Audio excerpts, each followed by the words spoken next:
The year is 1973. The most powerful man on earth sits alone in the Lincoln sitting room of the White House. He's drunk. His hands are shaking. He is talking to a portrait on the wall, asking Abraham Lincoln for guidance. But Lincoln cannot answer. And outside this room, two men stand guard, not to protect the president, but to protect the world from him. Because right now, Richard Nixon has access to the nuclear codes, and his mind is unraveling in real time. What you are about to hear are not rumors. These are documented medical files, eyewitness testimonies, and classified records that were buried to protect the myth of presidential invincibility. You'll hear about the president whose face was secretly carved apart on a yacht. The president whose wife ran the country while he lay paralyzed and weeping.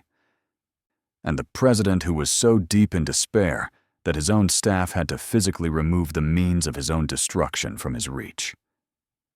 Let's begin. 15. George W. Bush.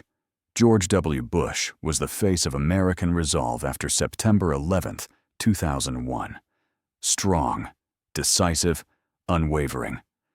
But beneath the surface, in the underground Presidential Emergency Operations Center, a different man was fighting a private war against his own psychological collapse. The bunker beneath the East Wing became his prison. Staff reported cycles of hyper-aggressive decision-making, followed by complete emotional shutdown, especially after hospital visits to wounded soldiers. The coping mechanisms were primitive and desperate: heavy cigar smoking, a return to the bottle despite years of sobriety, compulsive physical exercise, running and biking to exhaustion as if he could outpace the trauma. His handlers knew the truth, the decisive rhetoric, the carefully staged photo opportunities, the mission accomplished banner. All of it was theater designed to mask the chaos inside. Dick Cheney was always there, a constant, influential shadow, because someone had to be. The stakes were global: the war on terror, the invasion of Iraq, the authorization of surveillance programs that redefined American civil liberties. These decisions were made not in clarity, but in acute, prolonged psychological distress. But Bush's stress was circumstantial. Our next president was born into his affliction. 14. Thomas Jefferson. Thomas Jefferson, the philosopher king, the architect of American democracy, spent much of his life as a prisoner of his own body. Migraine headaches so severe, they forced him into darkened rooms for days at a time. Chronic, debilitating dysentery. And beneath it all, a paralyzing melancholy that rendered him completely inert during critical moments. At Monticello, and later at the president's house, his withdrawals became a recognized pattern.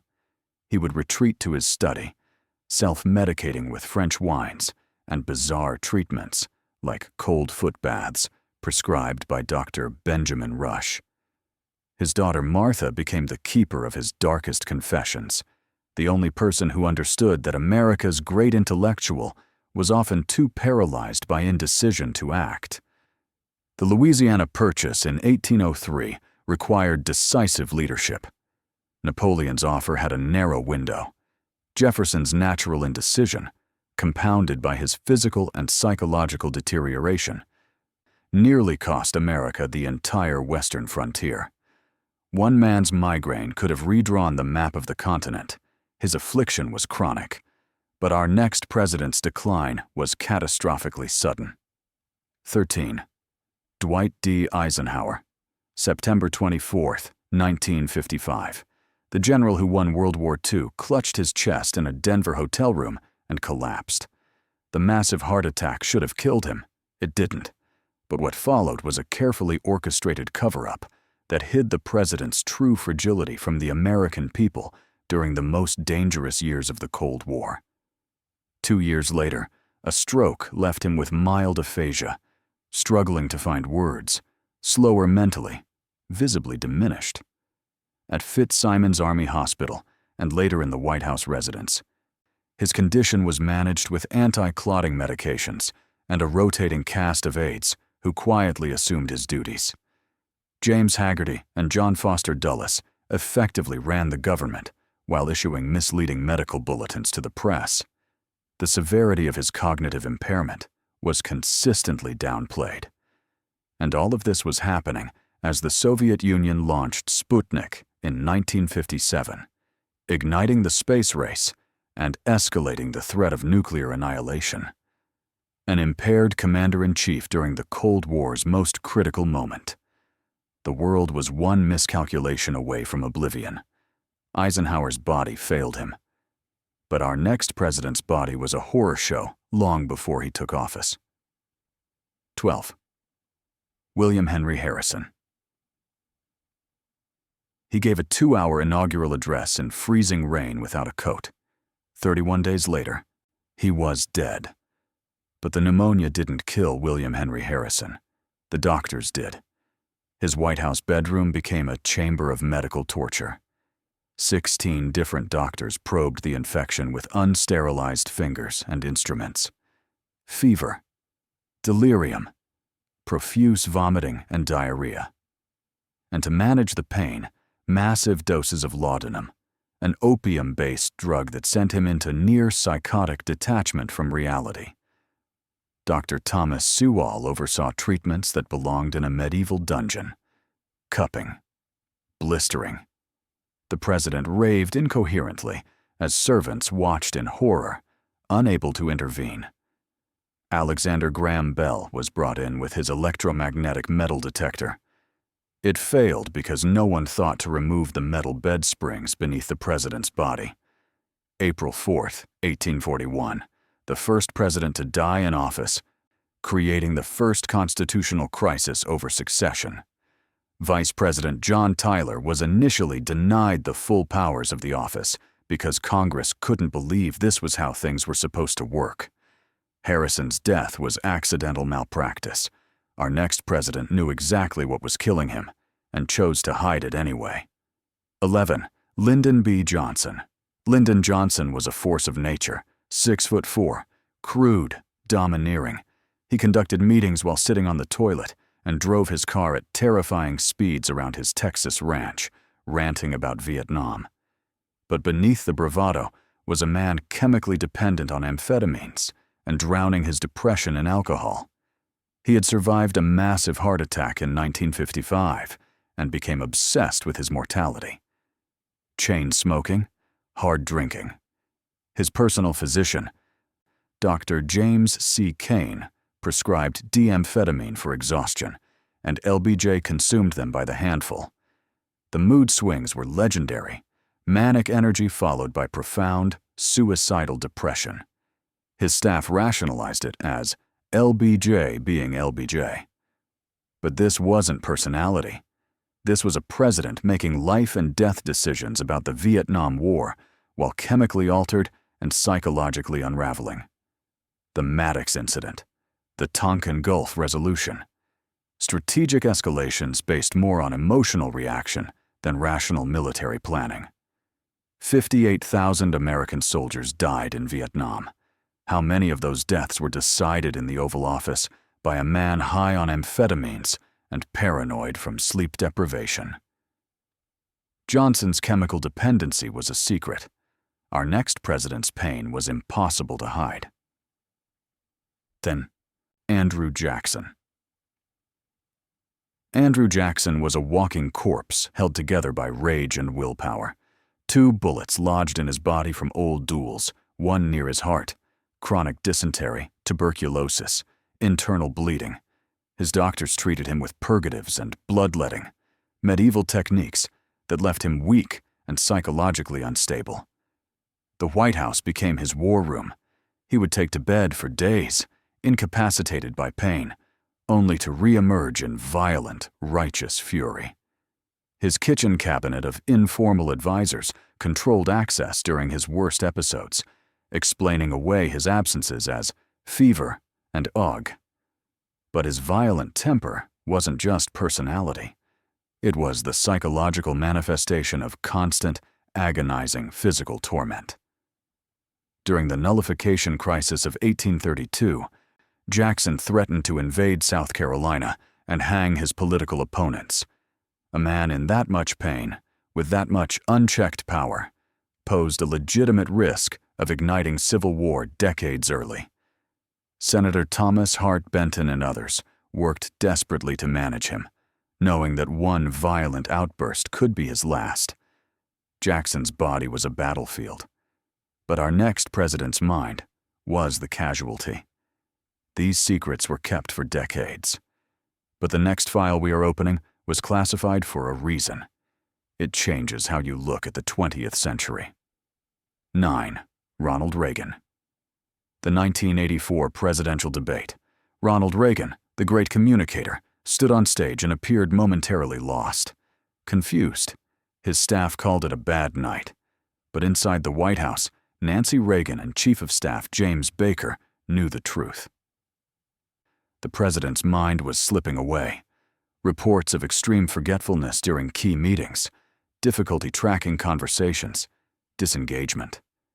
The official Alzheimer's diagnosis wouldn't come until after he left office, but the symptoms were already there, and a sophisticated system of handlers worked to hide them. Nancy Reagan controlled everything: his schedule, his press interactions, large, easy-to-read cheat sheets with key names and talking points for every meeting. They were managing a president who could no longer fully manage himself. And this was happening during the final, critical years of the Cold War. Reagan was meeting with Mikhail Gorbachev, negotiating arms treaties. One moment of visible confusion on the world stage could have been catastrophic. The Iran-Contra affair unfolded between 1985 and 1987. His testimony was vague, contradictory. Was it strategy, or was it the fog of early dementia? We may never know. Reagan's decline was gradual. Our next president's collapse was instant and absolute. 8. Chester A. Arthur. Chester Arthur was the most dapper president in American history. 80 pairs of trousers, expensive suits, elaborate White House parties. He was the picture of refined health and social grace.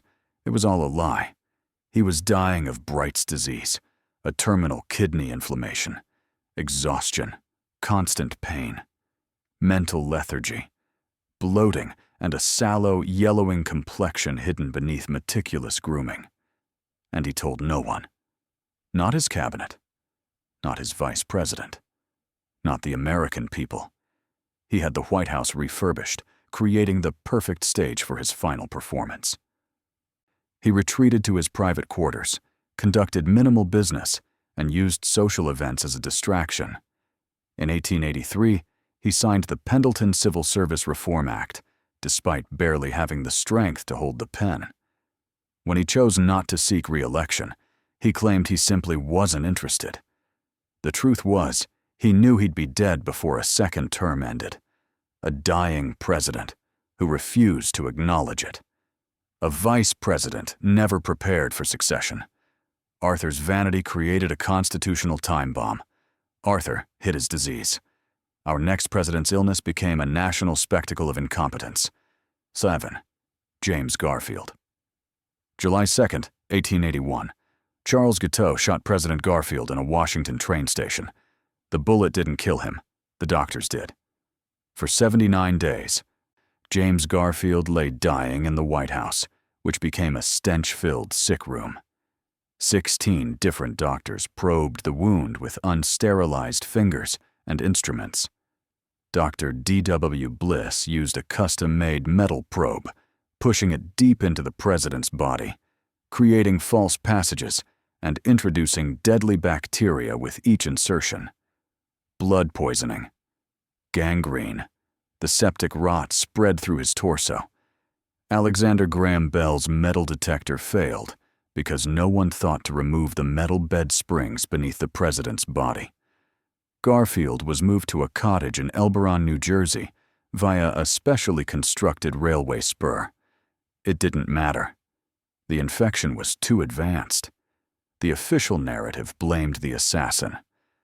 The truth was that gross medical malpractice had tortured a president to death. and the cover-up protected the medical establishment's reputation. Garfield suffered publicly. Our next president suffered in complete secret. 6. John Adams. John Adams, the firebrand of independence, spent much of his vice presidency and presidency locked in his study, refusing to engage with his duties. What the public dismissed as irritability was actually severe, cyclical depression. Between 1794 and 1797, Adams experienced manic energy followed by deep, immobilizing melancholy, chronic fevers, painful eye inflammation. He would withdraw completely from Philadelphia to his home in Quincy, Massachusetts, under vague pretenses. In reality, he was writing tortured, introspective letters to his wife Abigail, confessing to depths of despair he could never show publicly. During his vice presidency, the U.S. government was still being formed. His withdrawal created a dangerous power vacuum in the Senate, and when he became president, his paranoia and mood swings contributed to the passage of the Alien and Sedition Acts in 1798. Adams was incapacitated by his mind. Our next president was incapacitated by a secret surgery so grotesque it had to be performed on a boat. 5. Grover Cleveland.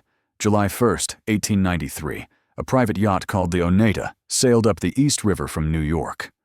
On board, in a cramped, hot, unsterile operating space, President Grover Cleveland's face was being carved apart.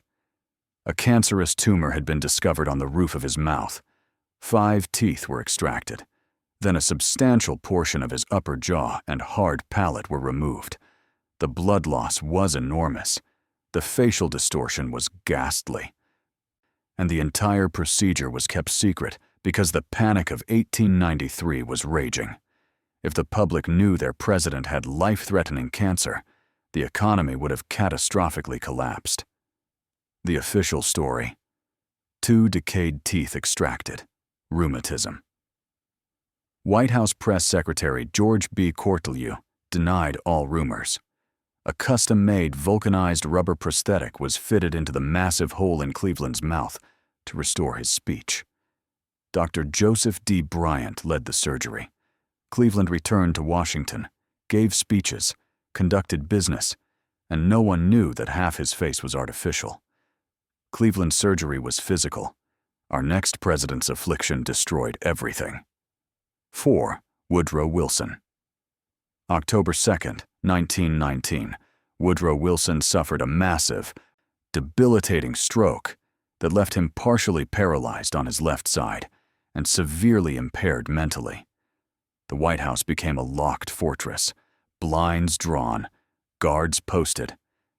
And inside, the President of the United States lay weeping uncontrollably, subject to explosive, irrational rage. His second wife, Edith Bowling Galt Wilson, became the secret president. She vetted all documents, controlled all meetings, decided what the president saw and who he spoke to. The official line was nervous collapse or exhaustion. Vice President Thomas Marshall was deliberately kept ignorant by Dr. Cary Grayson. The United States was navigating post-World War I peace, the Treaty of Versailles, the League of Nations. Wilson had been the architect of the New World Order, and now he couldn't even sign his own name without assistance. His inability to campaign or negotiate led to the U.S. rejection of the League, a catastrophic failure in foreign policy that arguably set the stage for World War II. A paralyzed president, a secret government run by his wife, and the world had no idea. Wilson's collapse was hidden by his wife. Our next president's collapse was witnessed by his entire staff, and they were powerless to stop it. 3. Franklin Pierce. January 6, 1853. A train derailed near Andover, Massachusetts. President-elect Franklin Pierce and his wife Jane watched as their 11-year-old son Benjamin was decapitated in front of them. Pierce never recovered. Grief-stricken alcoholism consumed him, chronic stomach issues, shaking hands, physical and mental incapacitation. The White House became a tomb. Jane Pierce was a virtual invalid. writing letters to her dead son. The executive mansion was described as utterly cheerless and dysfunctional. Pierce's close friend, Secretary of War Jefferson Davis, the future president of the Confederacy, often took charge of critical executive decisions. The Southern press ignored or sympathized with the president's private torment. But this was the most crucial period of pre-Civil War compromise. Kansas was bleeding, the Missouri Compromise was dead, and the president was psychologically paralyzed by grief during the lead-up to Civil War. Dr. William B. Johnson could do nothing but watch as the president drank himself into oblivion while the country burned. Pierce's erratic, passive leadership allowed the nation to drift toward conflict. The consequences were measured in 600,000 dead. Pierce lost his son. Our next president lost his sanity during the final crisis of his presidency. 2. Richard Nixon. October 10, 1973, the Yom Kippur War, global nuclear tension with the USSR at its highest point since the Cuban Missile Crisis, and in the White House, President Richard Nixon is drunk, paranoid, and talking to portraits of dead presidents. The final days of Watergate broke him. Scotch, sedatives, likely Valium or Nembutal. Staff noted his physical decay, sweating, shaking hands, slurred, obsessive speech. He retreated to the Lincoln sitting room, isolated, unraveling. Chief of Staff Alexander Haig and Secretary of State Henry Kissinger effectively ran the executive branch. And on October 10th, Kissinger made a call to the Pentagon with a chilling instruction. Any order from the president to launch nuclear weapons must be double-checked before execution. The nuclear codes were in the hands of a man whose mind was collapsing. Haig's strategy was called punt and pray, delay, distract, prevent total governmental collapse. Nixon scrawled increasingly irrational notes on yellow legal pads, his paranoia manifesting in written form. The stability of the U.S. government, the safety of the entire world, depended on a drunk, paranoid president not having a final, catastrophic breakdown. Nixon's crisis lasted months. Our final president's crisis lasted a lifetime. 1. Abraham Lincoln. Abraham Lincoln, the great emancipator, the savior of the Union, spent much of his life on the edge of suicide. His friends described an almost frozen condition of horror and despair, clinical melancholia, chronic gastrointestinal issues, a yellowish, sickly pallor.